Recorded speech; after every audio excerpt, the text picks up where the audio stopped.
up, and welcome back to the Cracking Cans Podcast. The podcast we talk all things cryptid, all things urban legends, and all things just a little bit spooky. Or a lot spooky. I think today we're getting into the spooktacular. Today is going to be so much fun. So much fun. Spooky. Overseas spookiness. It's going to be cool. I'm excited. Yeah, we're diving into Ireland today. Diving in. For the folks, baby. Diving in. Yeah. Yeah. So before we get to it, I got a story to tell you. Ooh, I like stories. So the other night, me and my wife were watching TV. We're watching 40-Year-Old Virgin. Classic. We were like an hour and a half in, and TV just cuts out because we forgot to pay our internet bill. Oh. Yes. Like you just talked about doing it like 3 episodes ago. Damn. And as soon as we did it, it's like, son of a bitch, I'm just as bad as Corey. Yeah, you probably thought of me right away. I did. First thing I thought of. And we knew it was coming because like I got an alert on my phone, but they sent the alert on like a Friday when they're like already closed to, I guess I could have called anyways because it's all voice automated or whatever. But yeah, so I just called the next morning and then it was turned on in like a half hour. But it's like, son of a bitch. I was ready to crawl through my rafters like you. Just crawl through the whole house. I wasn't. I know I'm a bum. I just know I'm a bum. But damn mice. Yeah. I figured it was just the kids gnawing on something. Yeah. But yeah, so I figured you'd appreciate that. I like it. I like it a lot. Like it a lot. So you want to get right into the beer? Or you got anything fun for today? Fun? Yeah. Besides you probably got like diabetes or something now. No. Last time fun was fun. high cholesterol. So me and you have different funs, I think. I guess this isn't really fun, but something that happened the other night when we were sleeping, and we have like cameras around our house, so we get alerts when motion's detected or whatever. So for whatever reason, my phone, I turn that shit like on vibrate, silent when I go to sleep, so like I don't hear anything. But then Kendra's phone, it just beeps anytime there's motion. So at like 3:30 a.m., her phone just beep, like it just beeps. Dude, this could be a cryptid. Beeps. So you got to look. And I'm like, well, I'm up now. Let's see what the hell's going on. It's got to be a cryptid. So I look at the camera to the front left of our house, and we have like one of them little flags out there that just stick in the ground. Yeah. And I still don't know what it was, but it was either a cat or a skunk that was like wrestling with that flag. Just going at just it. Like, yeah. Like just, and I feel like part of me, like I thought it was a cat at first, but then I saw like this huge white stripe. And I'm like, what's on this flag? I think it just says like welcome or something like that. Something like it's not that. I didn't know if it was like a commie out there just wrestling the American flag down. So I was like, is that a skunk, a cat? I don't know, but it just kept beeping and beeping. So then I checked the other ones. I look our camera out back. I see 2 black cats just like coming down the driveway, like by the garbage cans and stuff. Dude, and I'm like, and then the phone out front goes off, and a cat's walking on the front porch, and I'm like, what the what's going on? That's a gang. Yeah, like that's like a street gang. I know. So I was like, I was yelling at Dale. I'm like, Dale, you better go figure this out, dude.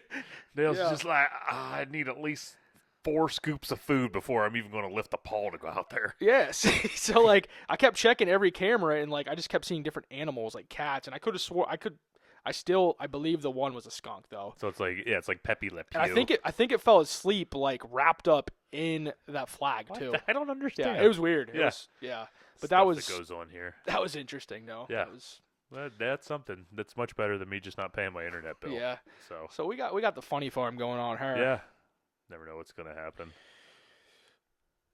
So much like this beer. I don't know. That was a horrible transition, but I'm going to roll with it. Yeah. It was, he said. I was expecting you to be like, no, it wasn't that bad. That was awful. It was pretty shitty. Yeah, it sucked. All right. So we got the beer. And this is our number 5, fifth beer from New Trail. Beer. Yeah, no wonder we had to get a sign. Yeah. I think it's lead in like beer breweries, beer companies. Yeah, for sure. For the cast. Yeah, I think I just did it the other night. I think Trogs might have had 4, and now this one with 5, so this will be the lead. Yeah. So we got Base Jump, which actually just came out like beginning of March, just hit the shelves. So it's a brand new one. They just pumped this baby out from the teat, and it is a hazy double IPA coming in at a hefty 9%. Hefty like me. Hefty lefty, they call him. The hefty lefty. But I'm a righty. It's weird. It gets Yeah. really confusing. I don't get it either. Yeah. But they do call me the hefty lefty. Like I said, it's fifth beer from these new trail folks over in Williamsport, PA. PA, home of the Little League World Series. And we're going to dig more into this as we dig into our topic of, it's spelled L-E-A-P, Leap Castle, but I guess it's pronounced Lep Castle, but, from our neck of the woods, we say Leap. Yeah. So I'm going to say Leap Castle, and if anybody has a problem with that, I'm sorry. I thought it was Lepe. Lepe? Yeah. Liap? The app. Yeah, so Leap Castle. I like how you throw the worst accent on it ever, but just pronounce it exactly the same. All right, as we go to Leap Castle. Leap. I'm not going to dig into this. I'm going to try to tell you the reason I picked it, but I don't want to give too much of the story away. So you're going to get a little snippet here. So hey, this is what we can do. Yeah. So you can kind of get into it a little bit, and then when I pick up on the story, when we're hitting the beer part, I'll call it out. Okay. Like when I think we're hitting that part. I'll dig into the episode. There we go. Dive in. And then you just need to somehow actually pay attention for once in my life. Give me what's the Q word? Beer? That's too much. The ducks fly at midnight. Okay. So when I hear the ducks fly at midnight, it's gonna be really good because when I hit you with that, you're gonna be in the middle of a sentence and just give me the look what are you talking about? Yeah, I'm gonna forget. But yeah, that'll be fun. That'll make sure I pay attention this episode. All right, sweet. So just a reminder, this is called Base Jump. Base Jump. All right. So now we're gonna dig into Leap Castle. Leap Castle was built sometime between 1250 and 1300. Damn. It could even be a little after 1300. The time frames and history of this is very loose, as is much of the stories and things that I'm going to go over in this episode. It's hearsay. Did you ever? So, I always read this theory that there's a theory that there's a huge chunk of the Middle Ages that was the records were so when you go with the Greeks and stuff like that and into the Roman Empire, a lot of the records were kept pretty clean and close, so we actually do have a really good idea. There's a section of medieval times when nobody actually knows how long the medieval times went. We could not even be in the year technically 2024 2025. Well, we could not technically be in that year. They might have just we're just guessing on certain decades and centuries in the Middle Ages. Yeah, so I think when you throw that in, it makes it even harder to know when was this thing built. Yeah, so sometime in the 1200s, 1300s, this castle was built. Yeah. Could have been 11, could have been 14, who knows? Yeah, give or take a couple hundred years. Yeah. And this place has a long history of bloodshed and death. It is said to be one of the most haunted locations in all of Ireland. And the website claims that it is the most haunted castle in the world. Ooh. Interesting. So, they self-proclaim that. Yeah. So, well, of course, I probably would too. Yeah. That's like if you go to New York and you it's the world's greatest cheesesteak or something. Yeah. Or whatever, pizza. Pizza, yeah. And the New Yorkers think their pizza is just the cream of the crap. Yeah. You know what I mean? Yeah. But it's all right. Yeah. Ocean City, Maryland, I had the world's greatest cheesesteak, and I can tell you right now, it was not the world's greatest. It was probably the world's worst cheesesteak. Dude, you know where I had the worst pizza experience of my life? Where? I was down in North Carolina, and we were in Duck, North Carolina. Oh, yeah, I've been there. Yeah, and there's Duck Pizza. It's one of the only and I'm not throwing shade at them, but that pizza sucked. It was just not a good. Yeah. We just got a plain cheese because we had got in late, so we dumped our bags. I called them and ordered it, and I think I picked up a 6-pack or 12-pack of beer, and then went there and it was just I was hungry. We drove all day. When you're hungry and the pizza still stinks, that's a bad pizza. That's bad pizza, yeah. We'll probably get it again this year when we go, so yeah. It just is what it is. Yeah.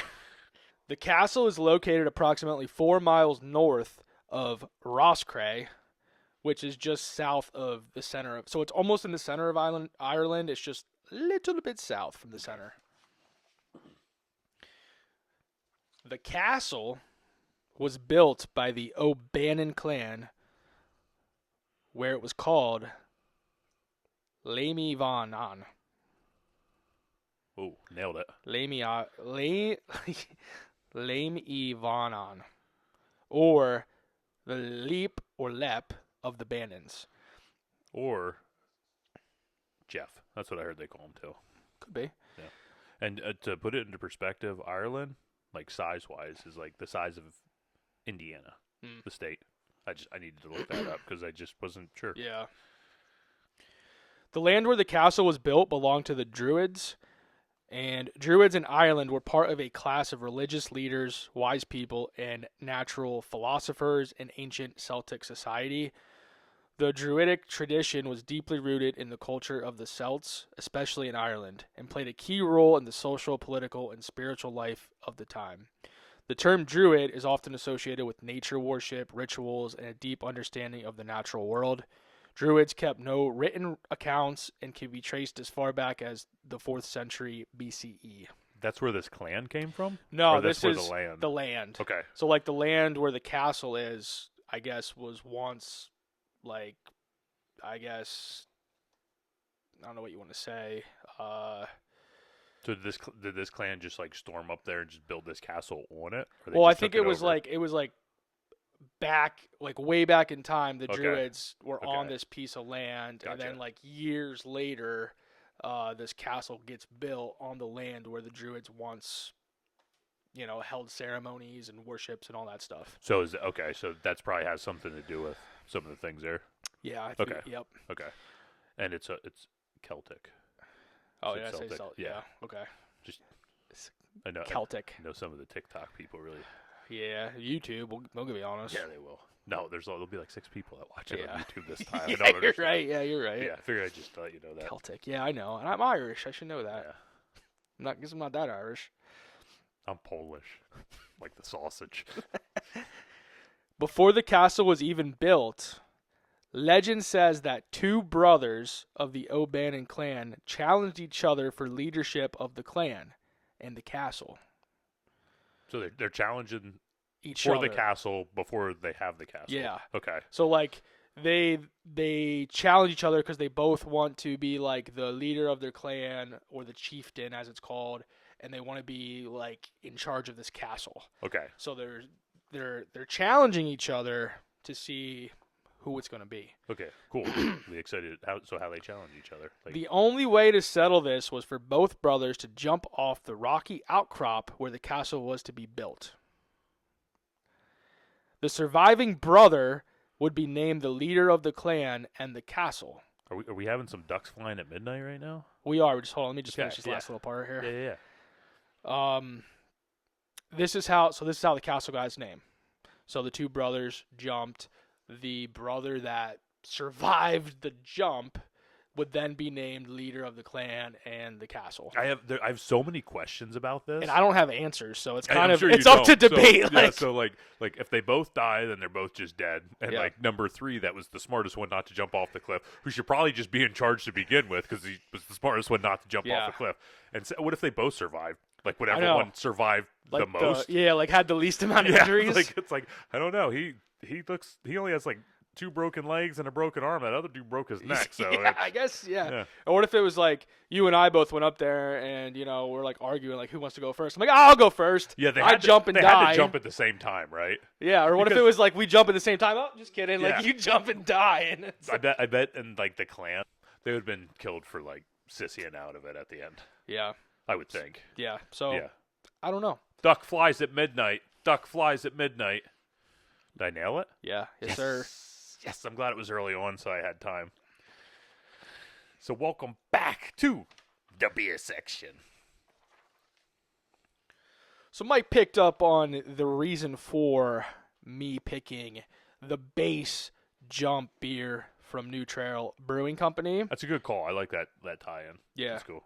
As soon as I saw this beer and I was doing this talk, I'm like, because I didn't have the beer picked out yet. Yeah. I saw this beer and I'm just like, yep, that's the one. Yeah, because you sent it to me on Instagram. Yeah, so the O'Bannon's brothers jump off the cliff to determine who would lead Leap Castle, which mirrors the spirit of base jumping today. The brothers leapt from the base of the cliff where the castle would be built, risking it all to prove their courage and claim leadership. Are they jumping in water? I think it's just the ground. Oh, okay. Yeah. Okay. Just All right. dirt, maybe some rocks. I'm just trying to make sense of this. Yeah. Just no part of it's like making sense in my brain. Yeah, it doesn't. I tried to. Yeah. So they risked it all to prove their courage, claim leadership.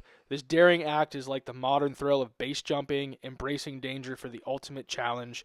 However, modern base jumping involves actually having a parachute to safely land, Yeah. which these fellas didn't have. No. What? Yeah. Just I feel like we're both just really puzzled by this whole like contest. Yeah. I feel like if you win, you still lost because you jumped off the cliff. Yeah. I don't know. Yeah. And that's who you choose to run your clan. The guy that jumped off the cliff. Yeah. I don't know. I know. Okay. And then I just have New Trail's base jump beer embodies that same adrenaline and bravery.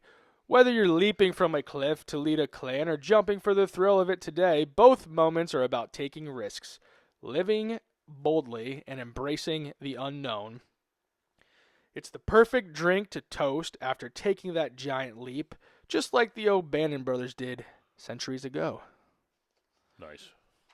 I feel like they had to have at least like 4 or 5 of these before they jumped off there. Yeah, yeah. Like quick too. Yeah. Like quick ones. Yeah, and we already talked about the old time beer, so that would have been Yeah. beer from like the 1300s. Yeah. So nobody knows what.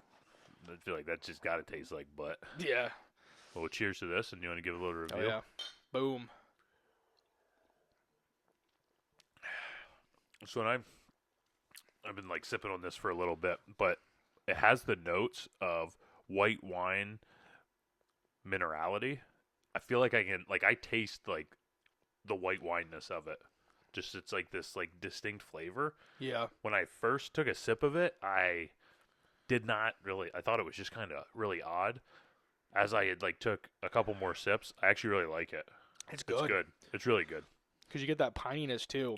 Yeah. But it's not too like, because I know you like the pininess. Yeah, I do.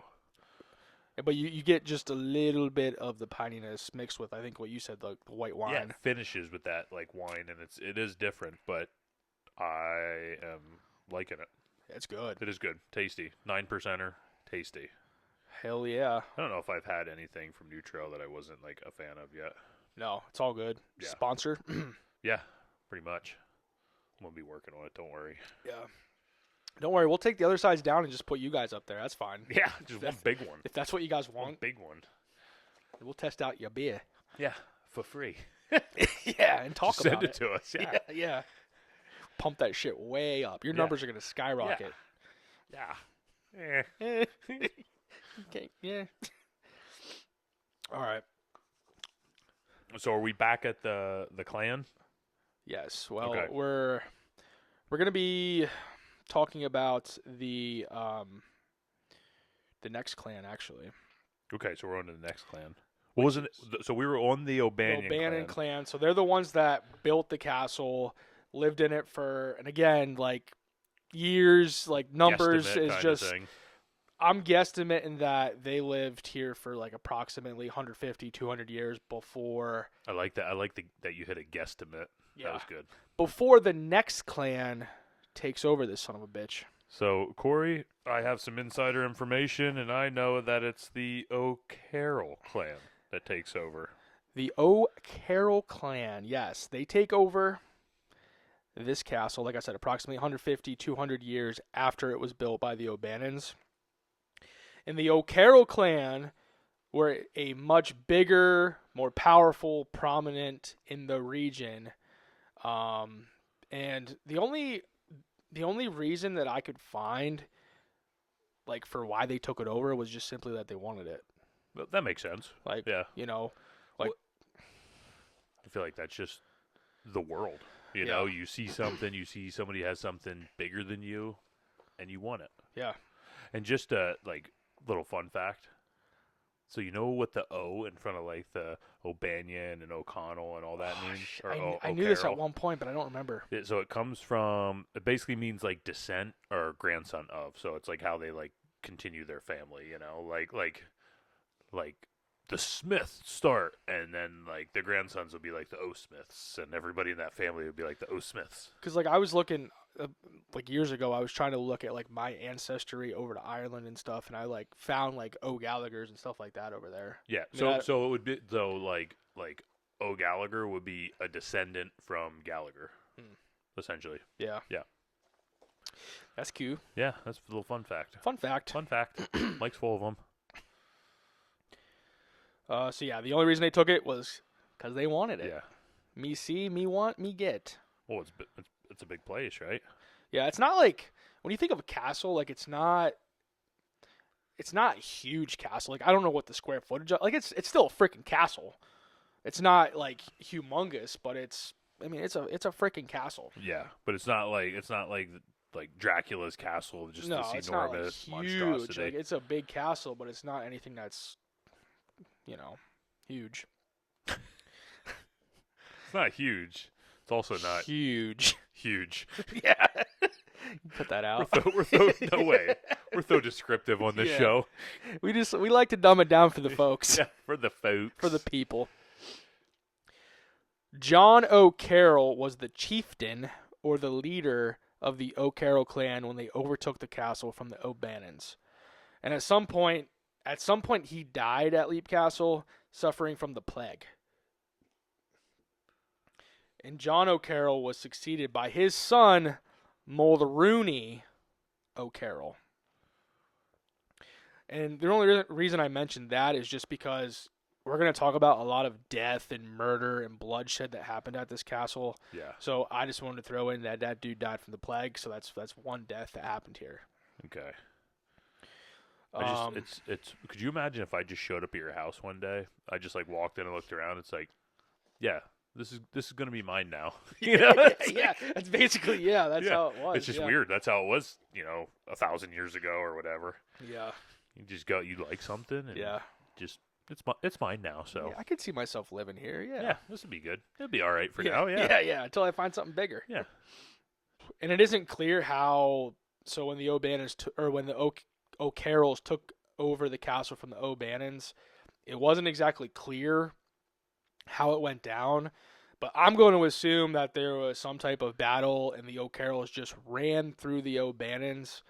And the way I look at it, just with reading how big the O'Carrolls were at this time compared to the O'Bannons, like I just picture it like, when you're cutting through butter with a hot knife? Yeah. Just goes right through that son of a bitch. Yeah. That's what I pictured it. When you say when you throw a numbers game, I think of like World War II when the Soviets were like pushing into areas with the Germans. They were getting mowed down, but they just had so many guys that they just kept leaping over each other. Yeah. So they're just eventually going to overwhelm you by sheer numbers. Yeah. So the O'Carrolls just mowed down the O'Bannons is what I'm going with. There's also the idea that the O'Carrolls used political power to affiliate themselves with other key members of society before taking over the castle. And this is something that the O'Carrolls were known for that we will talk about in a little bit. Gotcha. And it seems like this takeover was strategically planned out over a period of time before being acted upon.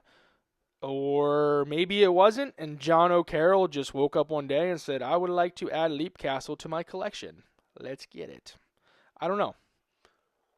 The O'Carroll family controlled the castle until 1649.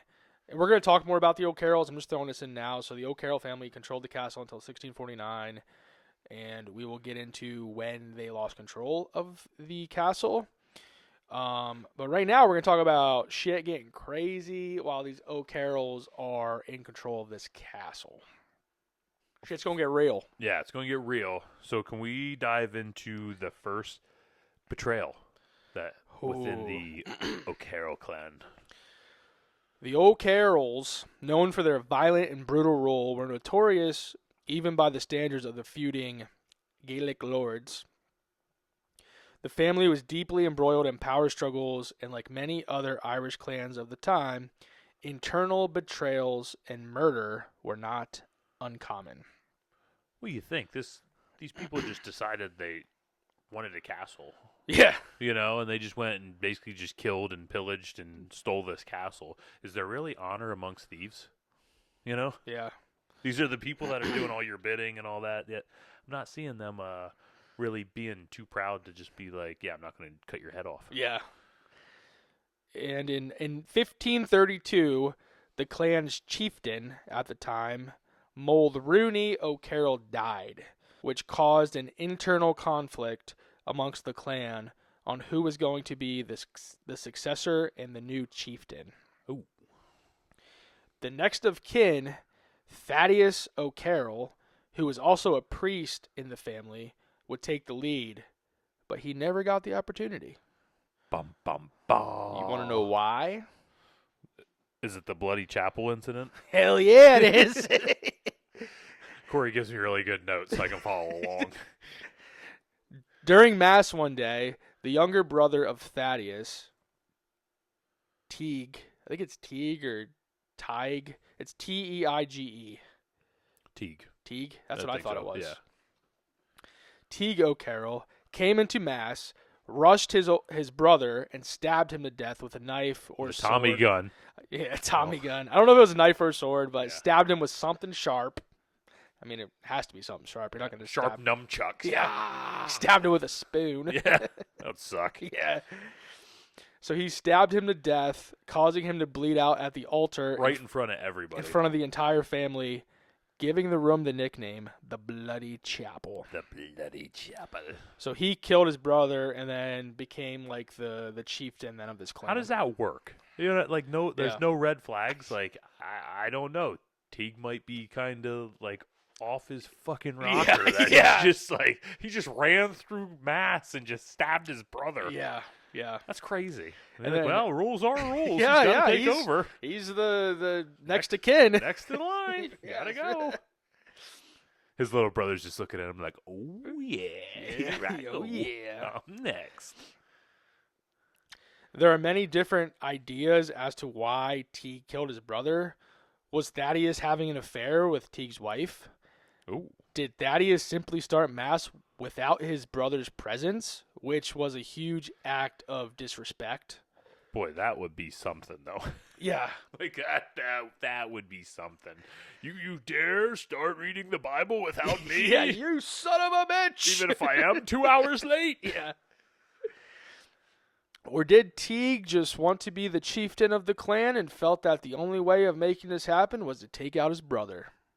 I don't know why I guess if you go and kill him in front of everybody, that is the ultimate assertion of dominance. Yeah, power. Like I'm in charge now. Yeah.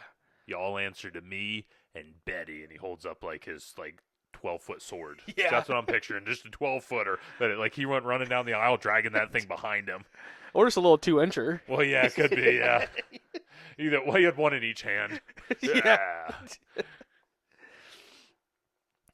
The O'Carrolls were supposedly involved in many battles and massacres that occurred on the property and in the walls of the castle. There were even a lot of other murders amongst the O'Carroll clan, as people were always fighting for power and trying to be the top dog. And the more I was reading about this, the more I just kept thinking about Game of Thrones and just all of that craziness and fighting and murdering and family members and power and this and that. And I'm sure that's how it was too back in the day.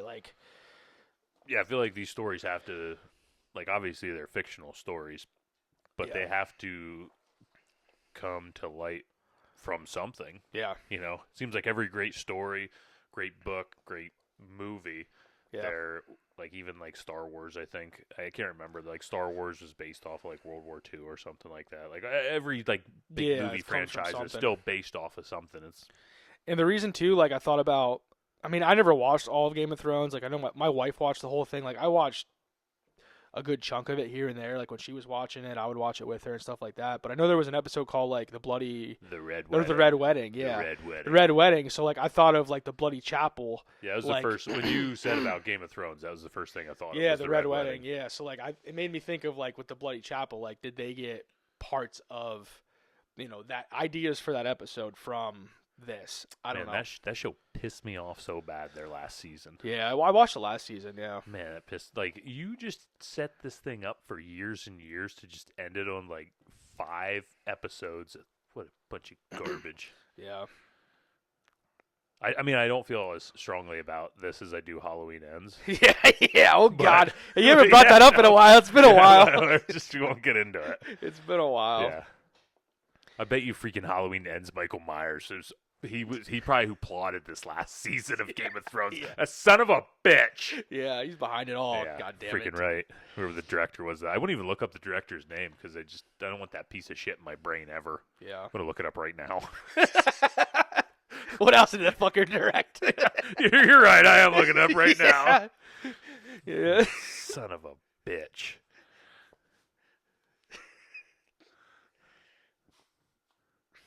Directed by David Gordon Green. My gosh, Really? I don't even like the color green anymore after that. He directed some good things, I think. Like what? Oh shit!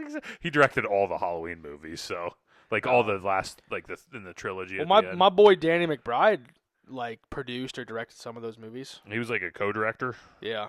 Yeah. I don't know which ones it was. Halloween Ends he was on, so Ew. yeah. So he can suck a ball too.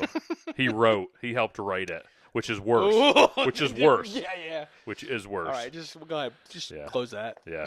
You're right. I'm I don't want to know anymore. I'm done. I don't want to know anymore. So talking about the O'Carroll clan and other clans and families during this time, not only Ireland, but like other parts of the world, it was very hard to follow the family tree because of, I would say, 2 reasons that I got here. 2 reasons. Incest. 3 reasons. 3 reasons. Insects. Insecticides. Okay, On to the next section, Corey. Nailed that one. Here's what I got. Pretty much summed that up in 3 words. Shitty records. Yeah, that is the theme of the episode, I would say. Shitty records. No record keeping during that time. Also, every other generation used names from previous generations. Oh, balls. And it wasn't even like, John Jacob the First, John Jacob the Second, John Jacob the Third. It was like this generation would name their son John, and then like 2 generations later they would name their son John. Just one son though. They wouldn't name like multiple. No, sons yeah, just like one son. Like they would like every other generation would name the freaking kid John. Yeah, so there's like 300 Johns in this family. Yeah, in this tree. And it's like, how the hell, when there's no record keeping, everybody's naming each other the same goddamn name. That's probably where Jingleheimer Schmidt came from. Probably. La la la la la la la. Yeah, you're probably right. Yeah. Oh, I know. Yeah, that would be a pain in the ass. Yeah, so like everybody, they had like 3 family names, and that's because they knew how to spell that. Yeah, they would just made it easy. Yeah, they would just rotate through them. Like, all right, John was used. Where are we at? Oh, we're at Fred. Okay, Fred. Like, and they just Nope. They just back alternate. To John. We used our other 4 names. They even did that in like Game of Thrones too. Yeah. Oh yeah. All right, so we got done with the Bloody Chapel incident and all that. What about the secret dungeon found within the castle? Dude, this part is nuts. Yeah. I mean, I feel like anytime we're talking about a secret dungeon, the shit's about to get real. It could be fun. It could be fun. If somebody's into that shit. Yeah. You're freaking right. I am. Oh. That's what I'm saying. It could be fun if you're into that. Yeah. So it should be fun for you. Fun for me. I'm in. Talk me right into it. Sometime in the 1900s. Oh, so we're well, really... I'm going back. This is just. Oh, okay. I'm kind of bouncing around a little bit because they bounce around with shit, so I'm bouncing around with shit. You do you, boy. I will. I'll bounce. You go, girl. Dun, dun, dun, dun, The one guy. So I get a story time. Yeah, I'll be done getting us off topic after this. But the guy I work with, so been like a crew of like 3 or 4 of us, but we worked together for a long time. And the one guy will kind of say like, well, I think we should do like yada yada yada. And my coworker, who you got a picture like a 53, 54-year-old guy, who is just like, he's from that generation, kind of gruff. He'll just always look at him and just be like, "You go, girl." Dude, I lose my mind every time. It makes me laugh so hard every time. Oh, you go, girl. Every time. Yeah. That's Corey without the E. Oh. Yeah. He listens to this cast too, doesn't he? Yeah, he does. Big rivals here. I've discussed this with both ends, and they are both. Did I tell you the story about when he met the kid?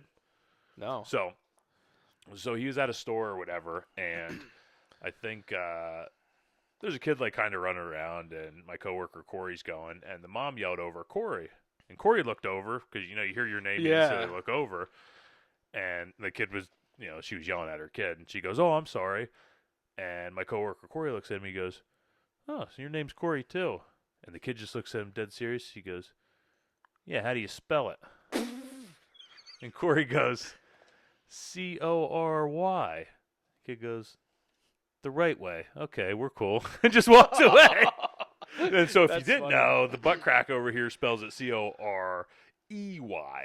Yeah. So, but yeah, I forgot. I've always wanted to tell you that story. That the kid was just like totally like, yeah. All right, cool. He spells it the right way right, too. Yeah, no right, E. he's cool. There's a huge rivalry between the non-E's and the E's in that. So I remember when I told him, like, you're Corey with an E, and he just said, "Screw that dude." Like immediately, like I don't need to know anything about that guy. He's an idiot. It's funny. Yeah. Well, if you don't spell it with an E, you fill in the blank. I'm not gonna say it. We'll cut it out. All right. So sometime in the 1900s, there were some archaeologists. And I don't know if they're archaeologists digging around this place or if there were people there doing renovations. Whatever it was, there were people there digging around this property, this place, the castle. And in the Bloody Chapel, they discovered an oubliette or secret dungeon. Ooh.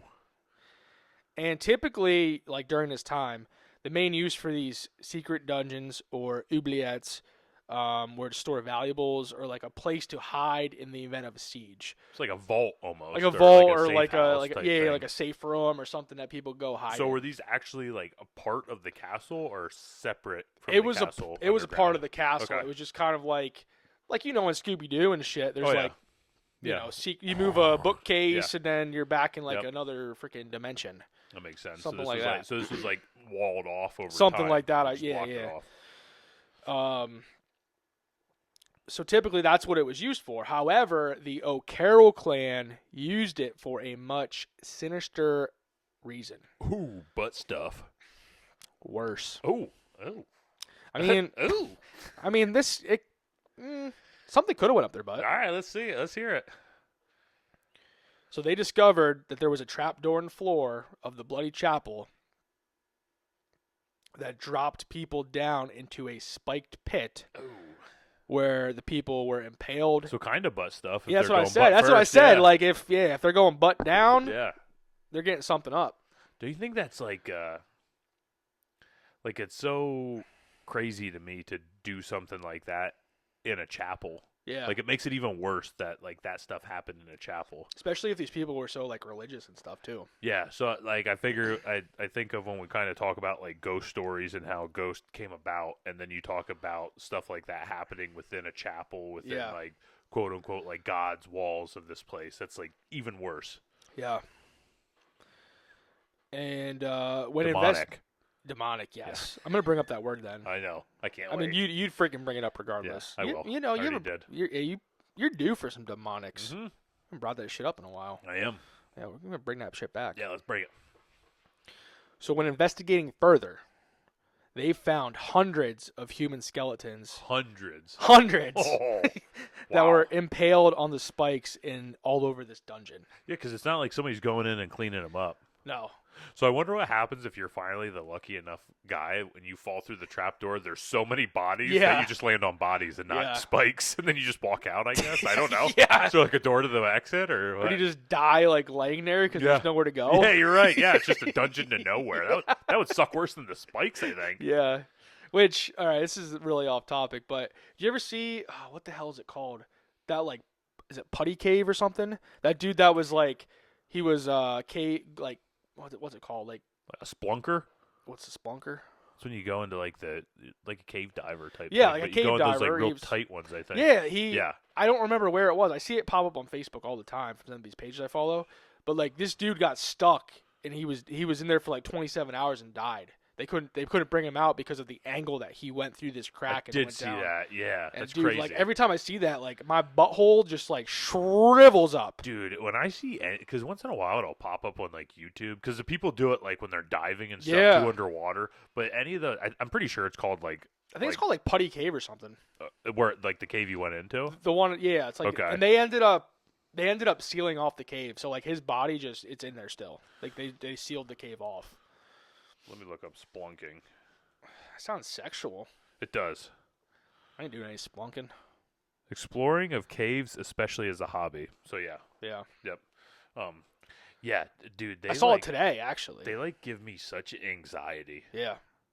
So I had to crawl behind my couch the other day. You know, we have that like sectional, and it has the automatic feet up and down. You know, automatic recliners, and the kids crawl back there and stuff. So it gets unplugged, of course.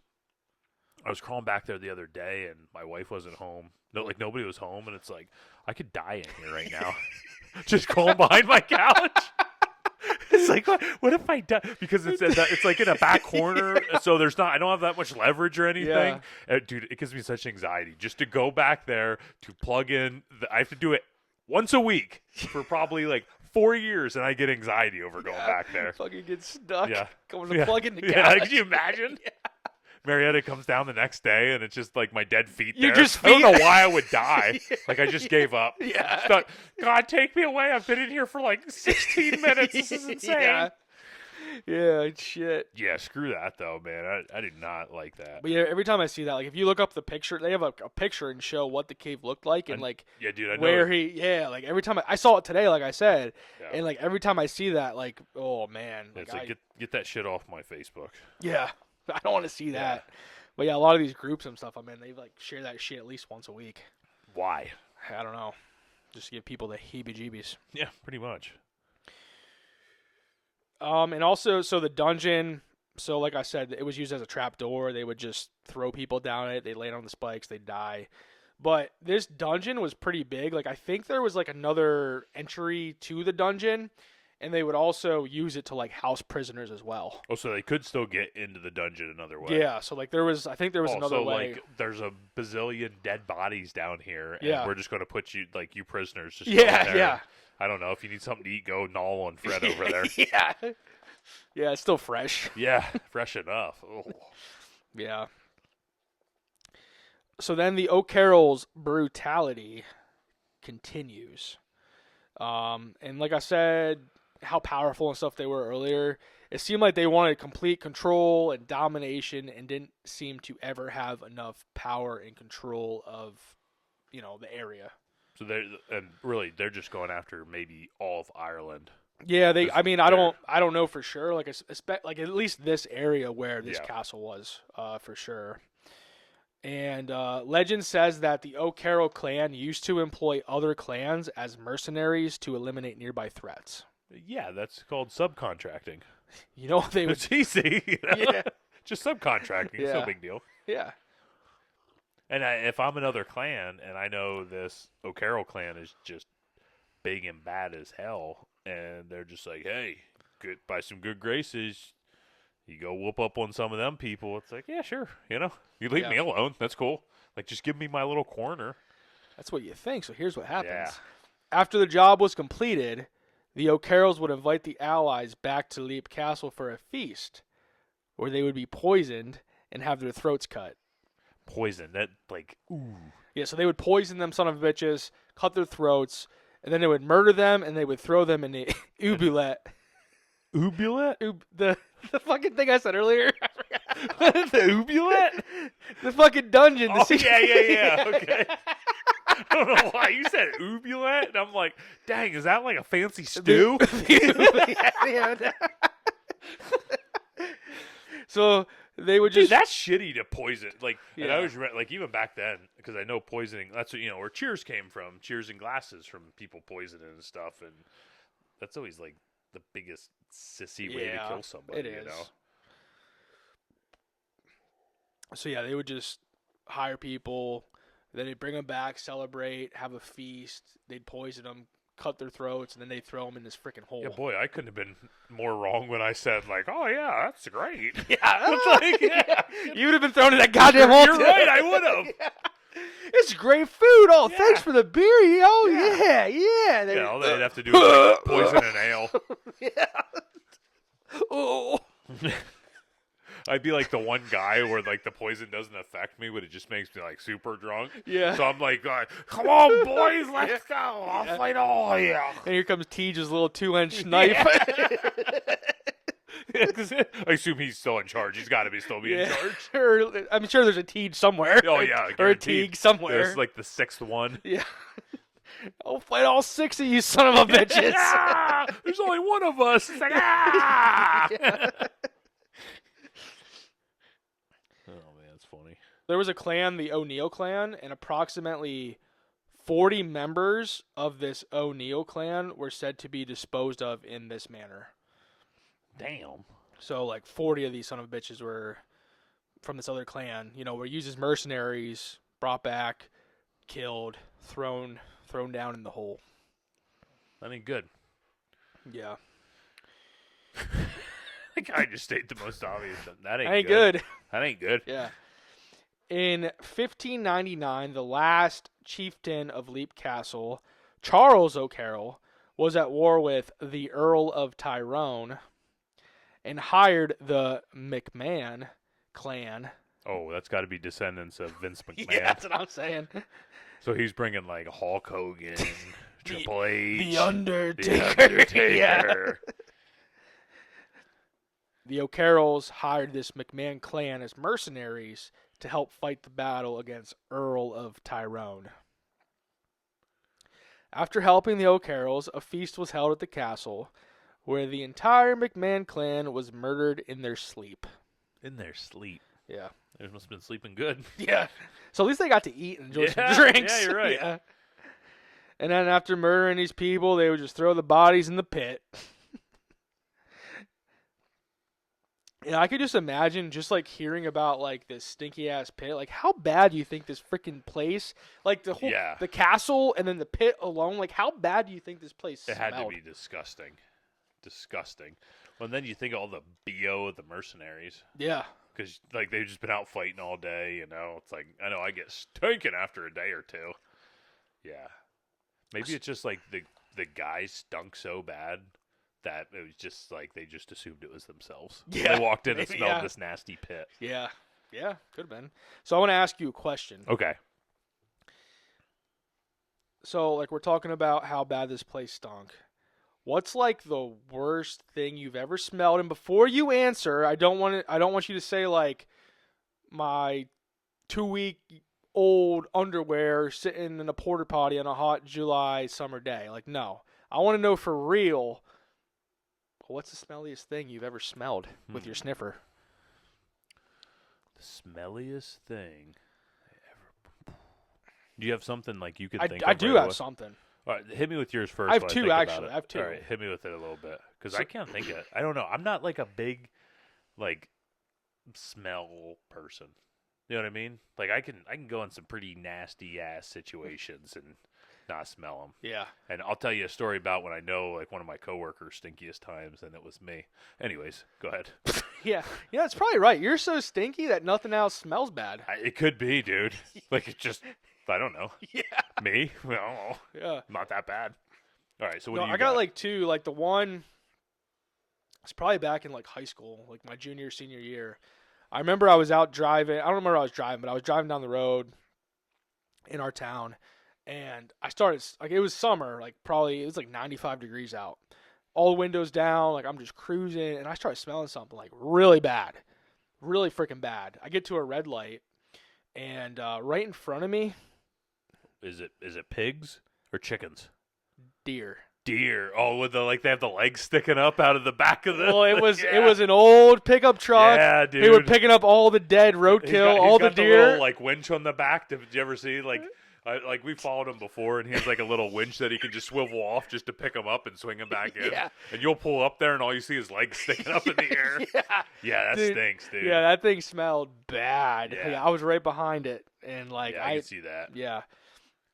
And then I think the other one, like my second smelliest, is I worked in a chicken factory for 5 years in like high school, like first year of college.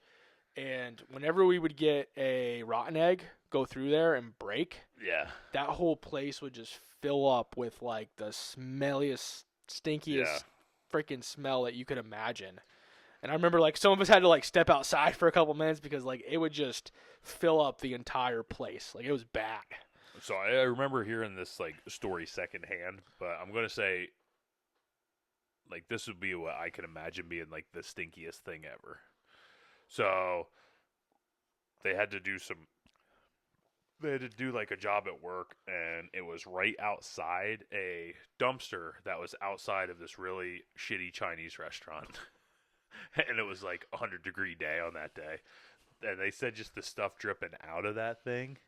I would say the stinkiest one for me is going out the one road out of town. They were spreading some like manure or whatever on those fields, but it wasn't like human feces. It was like some kind Human of like feces? Yeah, it wasn't human feces because some of them do spray the human shit out there. You know, I remember guys saying when they'd spread the human, you'd have to go out there and pick up the condoms and the tampons out of the thing because they'd just get like straight from the straight from the like I don't know, treatment plant type things.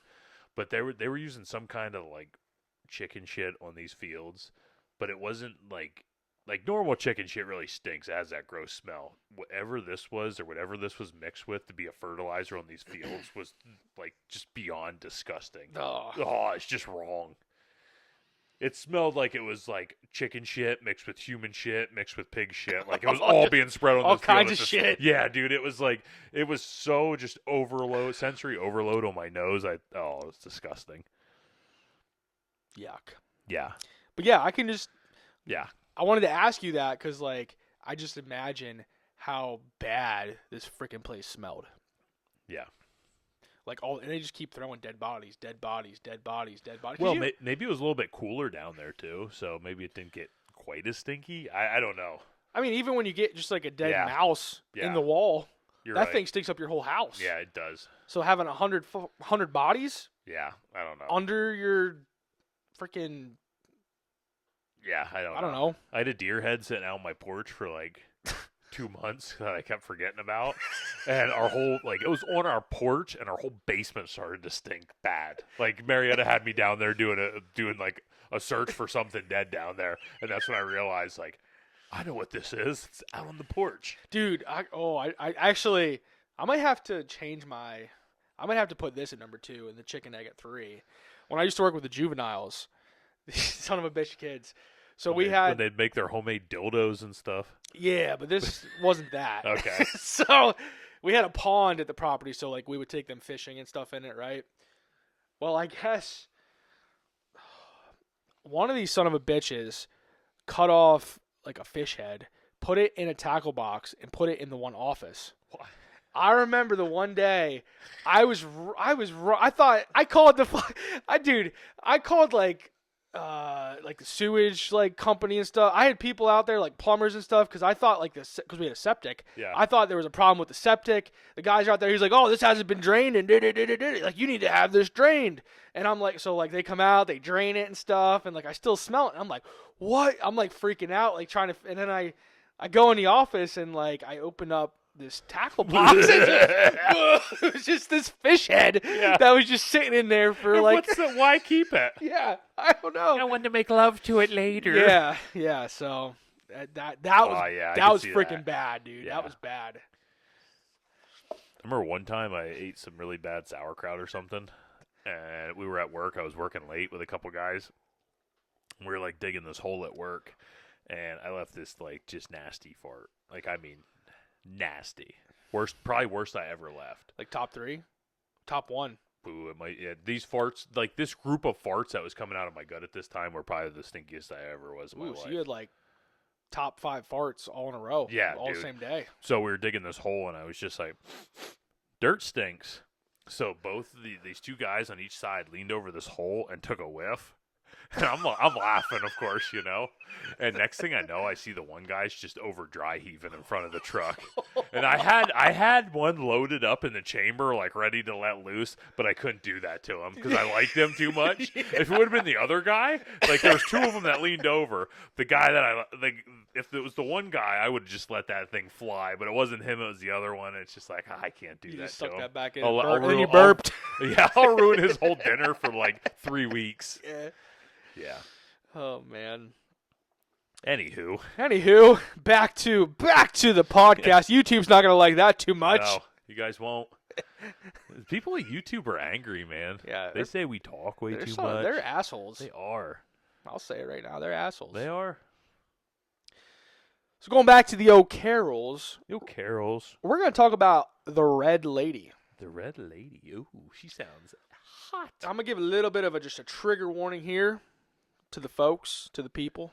Trigger Peeps. warning for this lady, because if you can imagine, the Carrolls had this lady. What happened?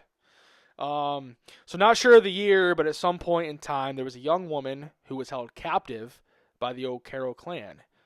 She would routinely be raped, eventually becoming pregnant.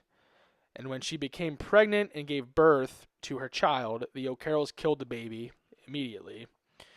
And it is said that the Red Lady took her life after they killed the baby. I think she ran off, and it's saying that she stabbed herself, killed herself then. Damn. Yeah. So these O'Carroll clans were bastards. Yeah, you're talking about the perfect, I guess, situation for some paranormal stuff Yeah. going on. You got some bastards like that doing Yeah. stuff. Yeah. Yeah, That's, yeah. That's bad news. That's bad. So eventually these guys, their just reign of terror came to an end. Yeah, thank God. Yeah, for sure. So what happened there? So towards the end of the 17th century, the O'Carroll reign came to an end. One of the O'Carroll women. Yeah. I was going to correct myself. One day that woman. One of them woman. We're back down in Louisiana. I got to remember we're in Ireland. We're in Ireland Yeah. this week. I don't know if that's for better or for worse as far as English goes, but Yeah. we'll see. So one of the O'Carroll women fell in love with a fella named Captain Darby, an Englishman who the O'Carrolls were keeping locked up in the dungeon. Damn. So this Captain Darby was one of their prisoners. The O'Carroll woman would bring Captain Darby things and eventually helped him escape. I'm going to call her Lady O'Carroll. Lady Because I don't know her O'Carroll. first name, so that's what we're going to go with. Beth. Sure. She was a big woman, but a woman that could be loved nonetheless. That's right. So Lady O'Carroll's brother, Brother O'Carroll. It sounds like a WWE faction Yeah. is being formed right Yeah. now. Brother Devon, Yeah. bring the table. Get the So Lady O'Carroll's brother, O'Carroll, tried to stop this escape, and a sword fight occurred between him and Captain Darby. Captain Darby killed Lady O'Carroll's brother. So O'Carroll brother, O'Carroll dude guy, I think he was the chieftain too at the time. Chief Big Turd. Yeah, got flushed. He's dead. Gone. Which resulted in Lady O'Carroll becoming the highest member of the O'Carroll clan and taking control of the castle. Ooh, Queen O'Carroll we're at. Ooh, Queen O'Carroll. O'Carroll? Ooh, we threw a Q in there somewhere. I made a new Two word. Qs. Queen O'Carroll. Yeah. Might have been queer. Time will tell. Yeah. And then, so after this happened, it's just funny. I don't know. I picked, this is just funny. Many members of the Darby family then started moving into the castle. So, I just picture them You gotta all. get us a piece of that. I just picture them all lined up, just coming in with their suitcases and shit, just Yeah, moving being into like the Beverly Hillbillies, you know? Yeah, They're like, yeah. So they all freaking come. They move into the castle. They went. Up came the ground, came the bubbling gold. So they all move into the castle, and then the Darbys started renovating the castle and updating it. Since at this point of time, this son of a bitch was just falling apart and just a complete stanky old mess. Yeah, the place got there's no windows. I mean, there's no glass in the windows. You know what I mean? Yeah, Mildew, man, mildew, black mold. mildew and black mold everywhere. Yeah, just a moldy old voodoo-y mess. I second that. I second that thought. My Louisiana's coming back out of me.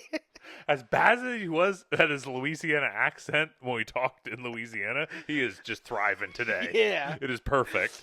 New Orleans. Yeah. Chode him. Yeah, shoot him. Son of a bitch. Sorry. I love it. Lady O'Carroll and Captain Darby then had a son named Jonathan Darby. Jonathan Darby hid many treasures in the floors and walls of the castle during the English Civil War. Because the Darbys were like English fellas, English men, family, whatever you want to say. 2 servants assisted him in hiding these treasures. So, like, he's like, yo, help me put this over here, put this over there. Yo, hey, get over here, bud. I need to shove this in this wall. Yeah. Covered up nice and well. Yeah. He was still proper. He wasn't an animal. Yeah. He wanted to say nice and deep like, but he's like, nice and well. Yeah, nice and well.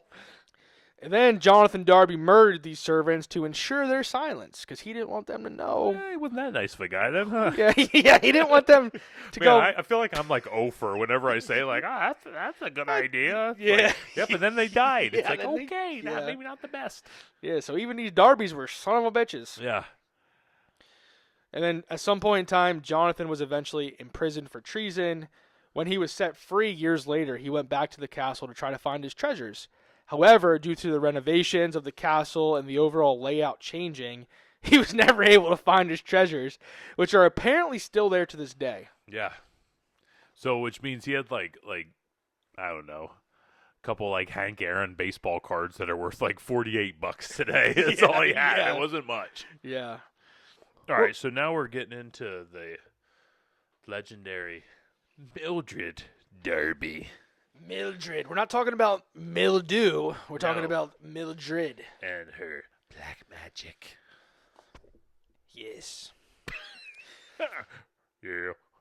So Mildred Darby was married to Jonathan Darby, which was... Oh yeah, John there, bud. It's not the Good Jonathan fella. Darby we talked about earlier. This is like the great Of course it's grandson. not. Of course, it's not the same one we've been talking about. This is like the... All right. So this Jonathan Darby is the great grand... This is just me trying to figure this out, so this can be completely wrong. But what I figured out is like this is like the great grandson of Captain Darby and Lady O'Carroll's kid, Jonathan. Dun dun dun. So- Oh. It's- or it's not. It doesn't matter. Yeah, it's just somewhere down the food Yeah. chain. In the early 1900s, so we're getting We're getting to more modern times. hell yeah. 1900s, man. We're really getting into it. Early 1900s, Mildred Darby began experimenting with black magic and doing seances I can't see how anything bad would happen from this. while living at Lep Leap Castle. Lep leap. Lep Leap. Lep leap.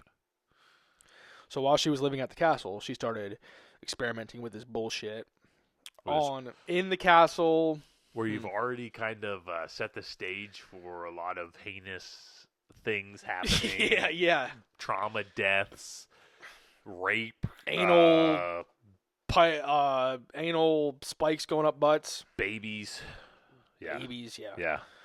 A lot of not good stuff. Yeah. To say the least. I feel like that's like a modest way to put it. A lot of not good stuff. Yeah. Yeah. A lot of fucked up shit. Yeah, that's the way it should be. Is that better? Yeah. Yeah. Yeah, that seems Yeah. the way it should Woo!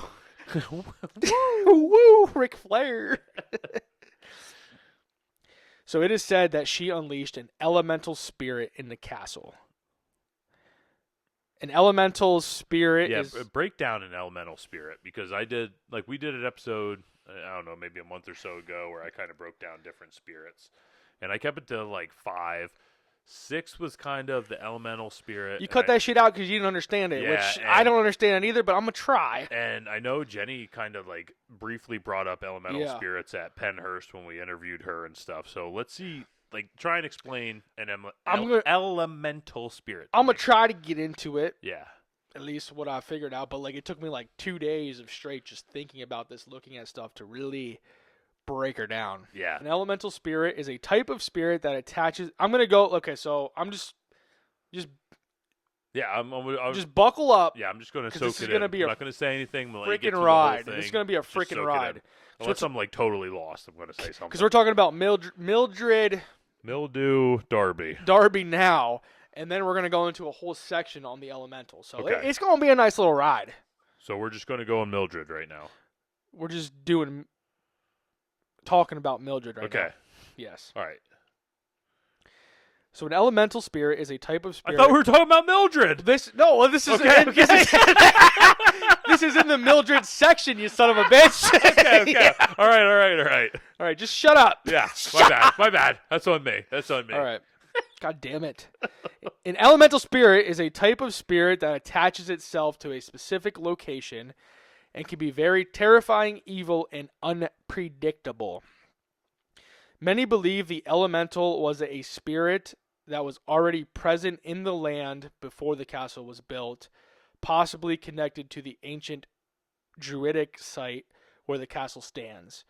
This is when we're diving back to where the land beginning. originally came from. I think we talked about that a little bit. So it's saying like the elemental they think links back conjured up back then, when the druids were on this land. So is this where like spirits are like conjured up in these locations? You're gonna see here. Okay. Sorry, I'm really trying to wrap my head around that elemental. It's some rocket science. That I am not. A rocket scientist? Yes. So the land was very fertile, so it was a great importance to the druids. The druids might have called upon an elemental for protection for their sacred land. So did Mildred conjure up an elemental that was connected to the druids who had the land prior to the castle being built? That's like the big question. Is this elemental already in the land?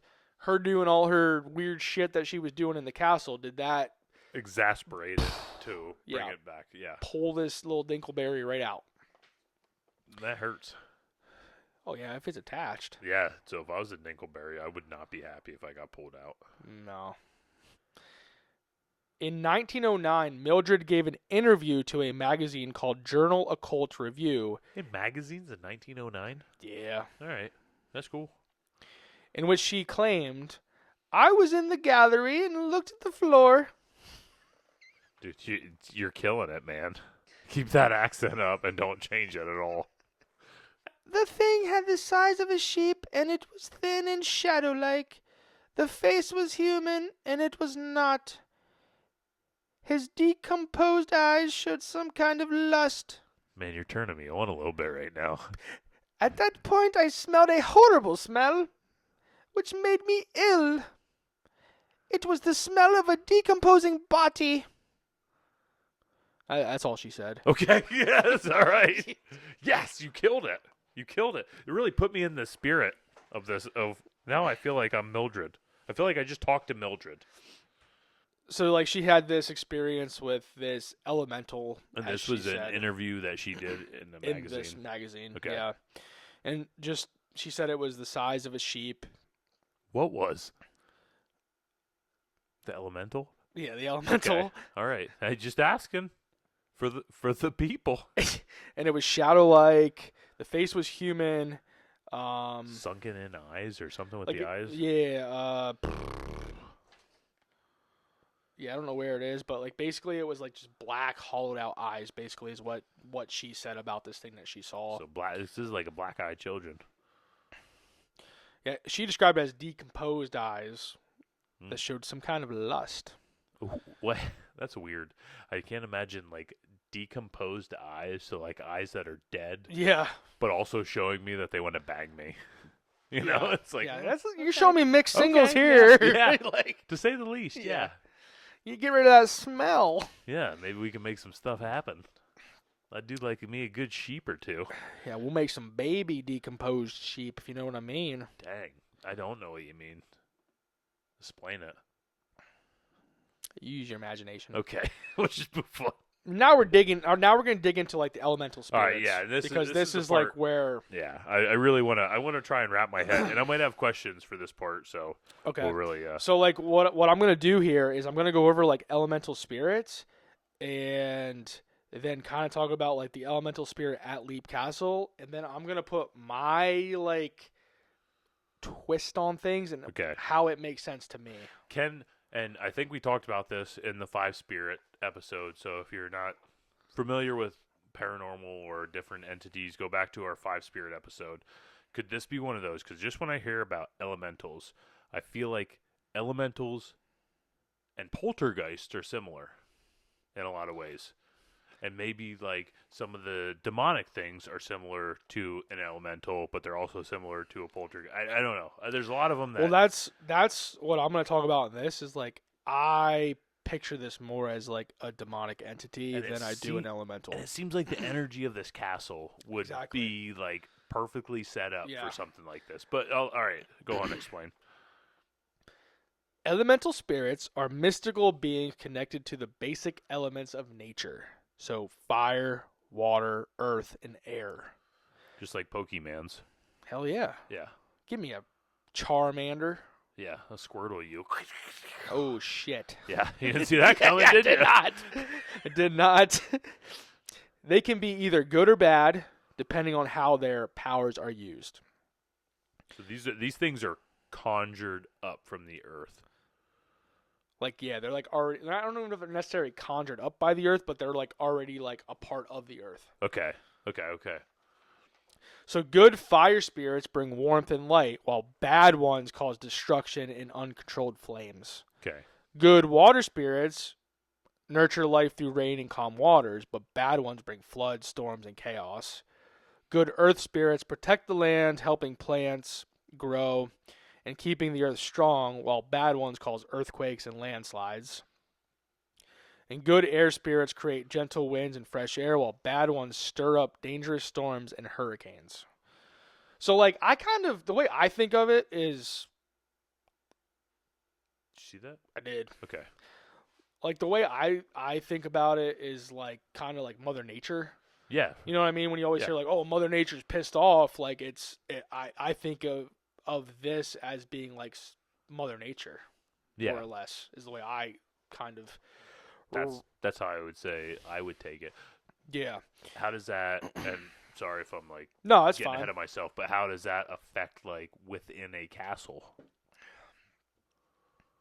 So elementals I think this might answer it here. Okay. So elementals typically represent the balance of nature, but when twisted, they can become harmful, representing chaos or destruction instead. So the elemental spirit at Leap Castle is often described as dark, malevolent presence, which makes it seem, like, in my opinion, more like a demon than a traditional elemental. While elementals are usually tied to the natural world's balance, this spirit is connected to the chaos and negative energy of the castle's violent past. So does it feed off this energy, or is it because it's brought into a place that has this energy, it takes on this energy then?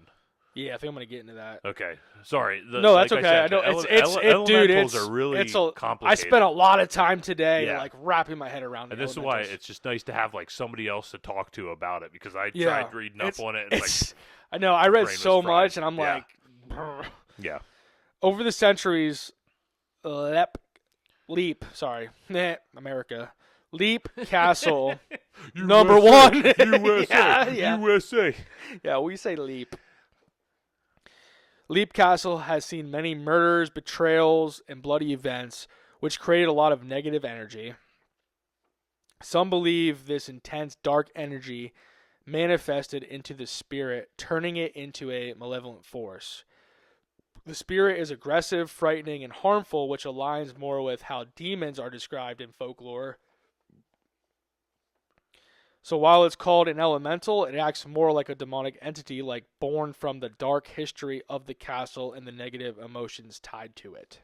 Which would make sense if you're talking a lot of demonic entity needs something to feed. Because I feel like when we talked about Penhurst, there's a lot of the ghosts that are talked about that my brain goes to are demonic. Yeah. Like they feed on the fear and just the shitty things that happen in this area of the building.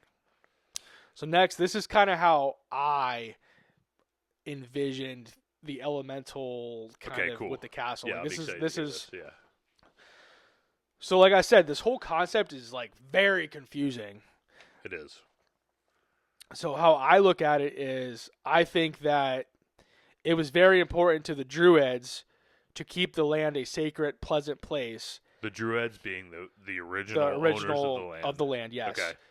So like I thought they really wanted the land to be sacred, a pleasant place, that they were really connected to the environment. They really worshipped the elemental spirits and wanted to keep the land with just like overall positive energy and like positive vibes. Which is when you start talking about people that worship the land and stuff like this, you start getting into witches and witchcraft at the same time. So this is weird. Yeah, you're starting to, I feel like the story's starting to throw a lot of different elements into it, which is awesome, which is perfect. Yeah. So then when the castle was built on the sacred area, it stirred some things up. So like we already got this sacred area where the Druids were once, inhabiting or this area that practicing stuff on, supposed to be protected, untouched, like to fertile nature. ground. Yeah. Yes. And now they build this castle on it, and I think that started just building the castle on this land where they were, just started to stir things up. And then all the death and chaos that then transpired, and the Mildred practicing black magic conjured up something evil that was connected to the land where the castle sits. And then I think that this thing might not have been evil at first, but due to being conjured up into all of the bad negative energy that was there from all the death and bloodshed that happened, I think that it birthed like an evil elemental being that was, like I said, already there, but when she conjured it up, it might have been once good, part of the earth or whatever it was. So she reconjured it up, maybe. Yeah. So it was already conjured up, maybe by the original people, by the Druids. Okay. And then I think when she brought it back, gave it more power. When it came out of the earth or wherever, it all this negative energy, it just sucked it in and just instantly turned into this bad, evil, demonic being. It's kind of what I think. Yeah. But that's just my thoughts. I don't know. It's a lot. It's really a lot to wrap it. I feel like when stuff is conjured up, it is really hard to get to the root of what this was, you know? And I struggle, and my brain struggles. I mean, I can see how ghosts are and how ghosts become what they are. But it's hard for me to think when somebody conjures up something in an evil place like this that you're not conjuring up something demonic. Yeah. And I get the elemental aspect of it, but I don't know. It's weird. Like how we have all this death. These people these mercenaries or whatever were put to death. There's rape. There's children and babies being killed. How is this not like a perfect gateway for demons really to enter this earth? And when you're like opening up this veil as she's doing with black magic, I feel like there's a reason it's called black magic and not like white wonderful magic. You start getting in this black magic where you don't really know what you're conjuring up. Yeah, it's scary. Yeah. And I think you did a really good job at breaking down spiritual elements and stuff like that. I don't know. I feel like you can find the root of almost every haunting from a elemental spirit Yeah. standpoint, but also it's like not. I don't know. I kind of struggle a bit to find the whole understanding of the elemental spirit. Yeah, like I said, the way I look at it is just like Mother Nature. Yeah, and I think that's the best way to describe Like that's, it. I didn't see that anywhere. That's just the Right. way that my brain like envisioned it as. I think like, of it Mother as Nature. Pokemon starters. You Yeah. got a fire, you got a water, you got a grass. Yeah. And then at some point you're gonna find a ground Pokemon along the way, and you got all the spirits. And we're just talking about the elementals. original Pokemon. We're not Yeah. getting into that other bullshit. Well, every Pokemon is still fire, water, grass starters, Yeah, but at least. I'm just talking. Just the original. Fuck the rest. No way, the rest is still good. I had a sleepover with my daughter last night. We played some Pokemon on You that. still got a Got a Switch. Game Boy? I got a Game Boy, yeah. I got a Game Boy. I do the emulators more on the Oh computer. yeah, you told me about that. Okay. But yeah, I do we were on the Switch last night playing the latest Pokemon, Ooh. Scarlet Violet. Nice. So she was super far, almost to the end, and she wanted to delete her file and start over. And who am I to judge? You know, it's like I respect that you want to go through the whole process again. So that's what we did last night. Anywho, Hell yeah. she picked grass element. Ooh. Yeah, I'm not a grass guy. I'm usually a I'm water usually guy. fire. I'm usually a water guy. Yeah, I like fire. Fire. So yeah. So can we? So at some point, this castle caught on fire. Yeah, I did. Yeah. Speaking of elements, speaking of the fire starters, is this some Charizard type shit or what's going on here? Yeah. So there was a big dragon. He was orange. And no. He didn't listen to his trainer. Yeah. He was a wild Pokemon, Yeah. like they say. So I'm not 100% sure with who these people were because I saw a couple different things. So the one thing I saw was that the IRA, the Irish Republican Army, destroyed parts of the Leap Castle, but I also saw that they were just civilians too. So I'm not sure which one we're gonna go with, but I'm just going with the Irish Republican Army because that's what I wanted to go with. But it could have been civilians as well. So I feel like the IRA started out as like civilians. So they were like an independent group. So yeah, regardless, on July 30th, 1922, during the Irish Civil War, the castle at the time was still owned by the Darbys, who were associated with the British, and the Darbys were also living in England at this time. The Irish Republican Army destroyed parts of Leap Castle, and the act of burning the castle was part of a wider campaign by the IRA to target large country houses belonging to the British landed class. Essentially, it was a deliberate act of rebellion against the established power structure. nice. So, like, they were just going around burning, knocking down anything that had any type of association with, like, the British. Okay, that makes sense. A man named Richard Dawkins, who was living at Leap Castle at this time, being the caretaker of the castle. So they had a caretaker living there while the Darbys were living over in England. Okay. So he was living there with his wife and then their baby. It's just those two in this whole castle, like a caretaker, Yeah, those a baby, two, and a and- woman, just owning the castle, doing whatever they Living in the castle. frolicking. Banging in every room. Frolicking. Even the freaking, Dungeon. the oublet. The oublet. I don't know if I said that right. I didn't have my Oh, little breakdown on Yeah. paper. So in the middle of the night, there was a knock at the door. It was the oublet coming. Said, I got my spikes and I'm ready to freaking go, buddy. Ready to go. Bend over, boy. When he opened the door, a group of several men held him at gunpoint and told him they were going to burn the castle down. He pleaded with them. How are people going to burn like a I know, stone that's what- castle? I don't always get think it. of that. I know. I wanna think of burn that your too. Castle Yeah, down. yeah, I It's think like, of that too. How hot's your Yeah. fire? Yeah, I know, like I how think of good the are same you? thing, yeah. He pleaded with them to let him get his wife and child out of the castle first. They agreed. Reasonable. I mean, they're not maniacs. They're not You know? O'Carrolls. Yeah, they're not. Yeah. Yeah, it's like that sounds. Yeah, all right. You get your wife and kid out, and then we'll burn it down. Yeah, after he got him out, they poisoned him, and Yeah. no, I'm just kidding, but they did. The men began dumping petrol, or in our neck of the woods, we like to say gas. Gas. Yeah. over the castle. That's what my daughter calls when we stop for gas. She calls it petrol. Really? Yeah, 'cause she watches Bluey all the time. Shit, That's what they call it on really? Bluey, Yeah, petrol. damn. Yeah. Yeah. So they dumped it all over the castle and they set her on fire. And I'm just not sure how you're gonna. I'm just not sure how this plays out. I feel like the gas, it would just burn out and then Yeah. like we're good. So this Richard dude, so this kind of made me laugh. This dick.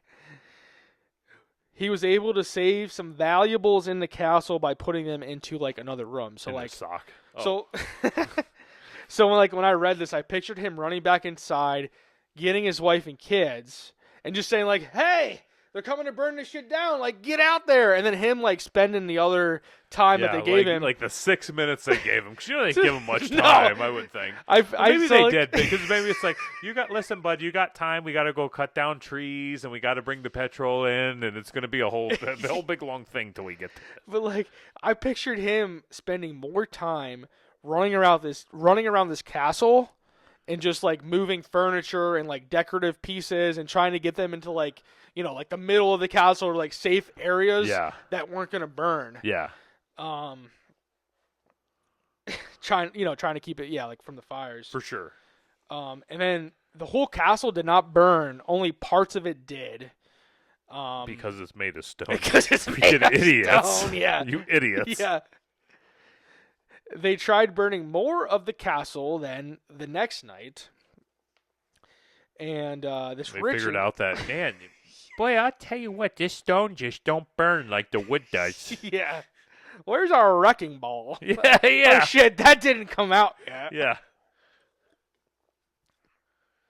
So good old Richard Dawkins attempted to save many of the artifacts and furniture in the castle and asked... So this guy... So as they were trying to burn this place down, this dude's trying to save as much shit as he could in the castle. Yeah. And he asked the townspeople for help, who were all standing there watching this place burn. And I guess like when he's like, "Hey, can you help me? Like, we need to save some of this stuff," they stood there laughing at him. Yeah. Like, screw that. Did you hear about the damn elemental spirit that hangs out in there? Yeah. So, like, this dude's just running in, running back out, running in, and these people are just standing there laughing at him. Good for him. He's trying. He's doing his job to the best of his ability. He is. So then Jonathan Darby, and I'm not sure which Jonathan this is at time. Who knows anymore, man? Who freaking knows? Who was the current owner of the castle. Or like some shit along those lines. I don't like some shit along those lines. He says like he was somewhere in the Darby. He was one of the Darbies. Yeah, he was number one. He was number one. Must have been the guy that invented the soda drink hat. Yeah. So this Jonathan Darby that we're talking about now, he came back to the castle, after living in freaking England or wherever he was living after these fires. He found what looked to be dynamite in the basement that was just untouched. So, like, he went into the castle, found dynamite just sitting around, untouched. The worst mercenaries ever, these guys were. So, like, the thought was that these dudes that lit the place on fire got too drunk and were unable to function to use the dynamite to destroy portions of the castle. Yeah, it seems super likely to me. Seems super likely. That's yeah. God almighty. So then the castle laid in ruins until the property was purchased by an Australian historian, Peter Bartlett. Australian. Man, those Australians like buying like old. Yeah, but listen to this shit. So this Australian historian, Peter Bartlett, his mother... Bartlett? More like fartless. His mother was an O'Bannon. Damn! The people that built the castle. The OGs. The OGs. The OGs. She just woo around in a full circle. You're freaking right. Yeah. It's like you may play the short game, but us O'Banions will play the long game. The long game. Fucking 800 years later, damn, it's ours again. That's crazy. But then Bartlett and a builder worked extensively to restore the castle, but then Bartlett died in 1989. Fartlett. Sorry. Just feel like it's disrespectful, but it's such an easy thing to say. Bart, fart, I get it. The castle was then purchased by the current owner, Sean and Ann Ryan. Which and Sean wouldn't return her emails, he did not. unfortunately. So We they wanted to get him on for I an did interview. want to get him on. Yeah. So they purchased the property in 1991, and since then he's continued to restore the castle to what it is today. And he must be busy with it if he can't hop on here for an interview. Yeah. Just saying. so Just saying. So the Ryans have seen many spirits while living at the castle. However, they have not seen the elemental. So when it was last seen, so the elemental was last seen in 2006, and I'm assuming that How do they know that they saw the elemental? I'm guessing they just went off of like the description from Milfy. Might look like a sheep. Yeah. Okay. What's her name? Milfy Darby? Milfred. Mildred. Oh. Yeah, no F at all. Get the MILF out of your head. Mildred. Milfred.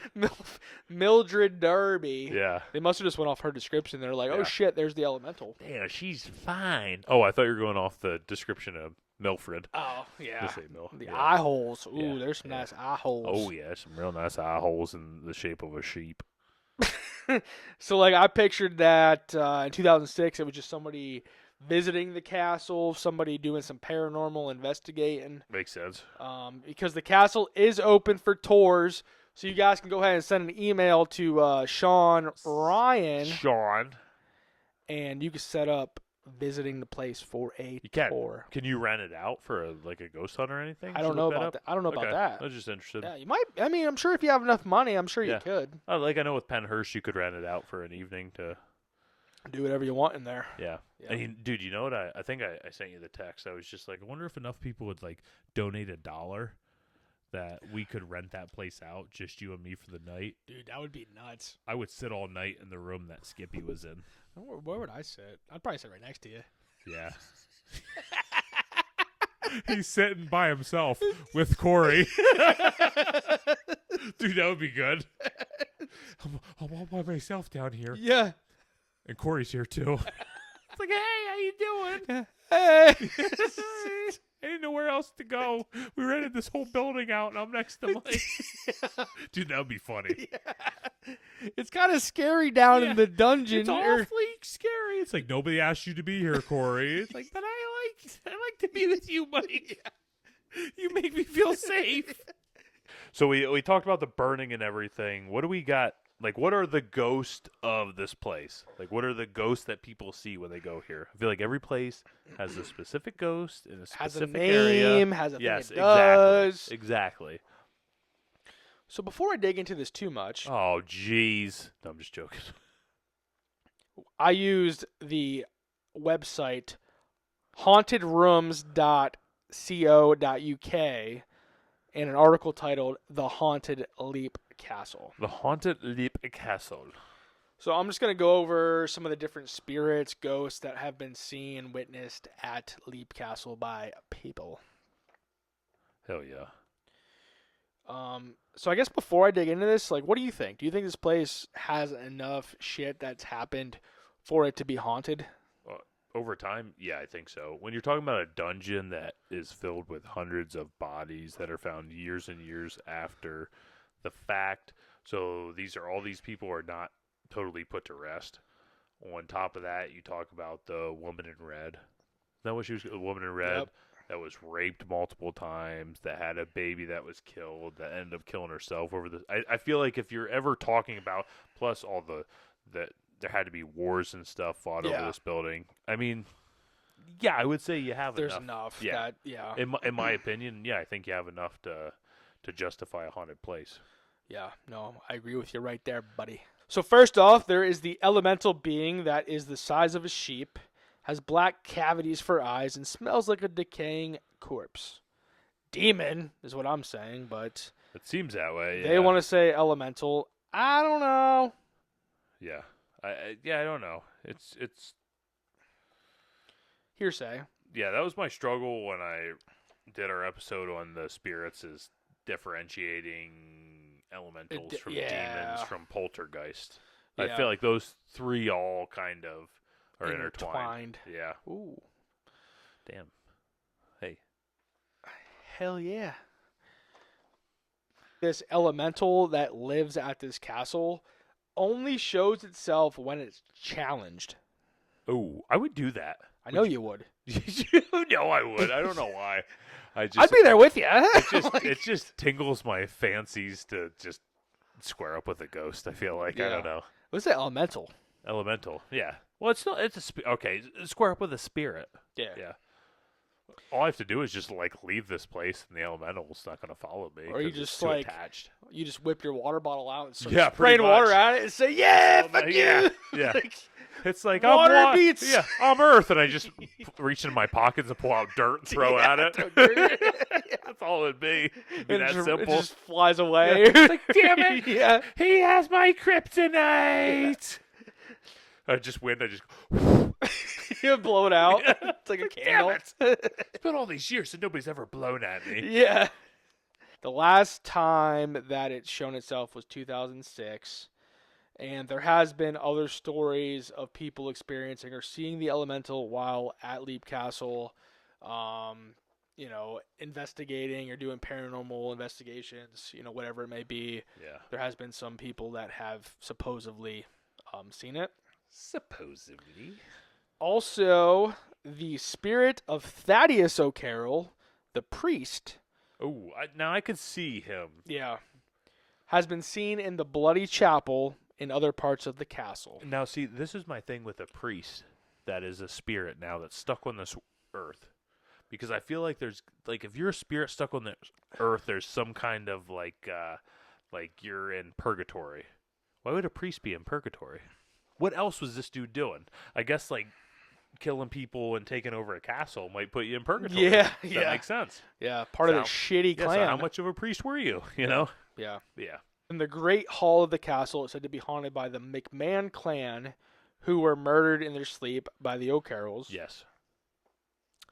The Red Lady is also seen wandering the castle wearing a red dress and holding a knife, looking to kill the men that hurt her and murder her baby. And hey, you better watch out being an Irish guy. Me being a Pollock, it's like, hey, listen, us Pollocks are known for, like, pretty much nothing, you know? That's what we always have the joke that, like in World War, if you can get a World War II model Polish rifle, they are the best ones to buy because they were never shot and only dropped once. When we turned and ran, we knew when them Panzers crested the hill. And then this one, which doesn't really relate with any of the shit that I went over so far. Apparently there's 2 young girls that have been seen at the castle named Emily and Charlotte. Okay. And I think they might have been sisters. That's what they want you to think. Yeah, maybe. Yeah. And supposedly Emily died when she was 11 when she fell from one of the battlements, which are like the top of the castle, like the little crown, like the crown looking things. Yeah. You know what I mean? Yep. Like those. So she fell she fell from one of them when she was 11, died, and some people have reported seeing her ghost falling from the castle then disappearing before she hits the ground. Ooh. And then I'm not sure it was Charlotte because I didn't see anything of like how she died, blah blah blah. But apparently people see her dragging her deformed legs behind her. Okay. So yeah. I don't know if she jumped too, landed on her legs, and then they bent back, and then I don't. With the shit that went on at this castle, there's no telling. Yeah, so who knows? Maybe she survived the fall to the dungeon and her legs broke behind her back. Yeah, You know? maybe. Yeah, I mean, who knows? But Yeah. I mean, there's a lot of other stories of different ghosts and people seeing shit there. There's been a lot, but that's kind of like the overall, like the big ones that I saw. All right, so question for you, Corey. Ooh. Is this place haunted or not? Based off of everything I went over, all the deaths, the bloodshed, I say that it has the concoction for the perfect place to be haunted. Yeah. Whether it is or not, it's hard to say unless you're there and you experience something, but I think it has everything to be haunted. It would seem that way, yeah. And I think I tend to agree with exactly what you said. It had all the right, like, it is the perfect pot of stuff thrown in, cooked up to be a haunted location. Yeah. I guess we'll just have to go over there to find out. Dude, I've been wanting to go to Ireland like for many years. I just can't Afford it? Or... yeah, I can't afford yeah, it. it's an Yeah. issue. It's a huge issue. Yeah, that's honestly the biggest thing. Can't afford it. Yeah. Yeah. One day we will. Yeah, once we got our sponsors. Yep.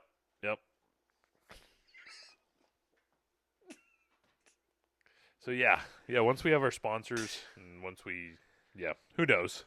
But I would thoroughly enjoy going over there. So no folklore score today, right? We got no folklore score. It's just haunted or not, and I'm gonna say I think it's haunted. I am going to. Not going to say it's haunted, but I'm going to say, I don't know. Is there like a half a thumbs up I can give it? Instead of like 2 thumbs up, can I give it like a thumb up and a half? Because like it could definitely be haunted.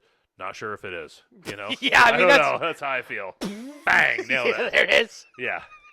So yeah, that's how I feel. I feel like Yeah. there's definitely, and maybe it's just because I haven't personally done enough reading and saw stuff. Yeah. Like I did when we did the Pennhurst episode, and Pennhurst I think is a little closer to home for us than a castle that's overseas. Yeah. And the big question about that is like, what castle isn't haunted? Like what castle hasn't? I think so. Yeah. Like what castle hasn't had fucking some had shit go down in? Yeah. Yeah, I agree with that. So, hey, with that, Mike's dumb. wow.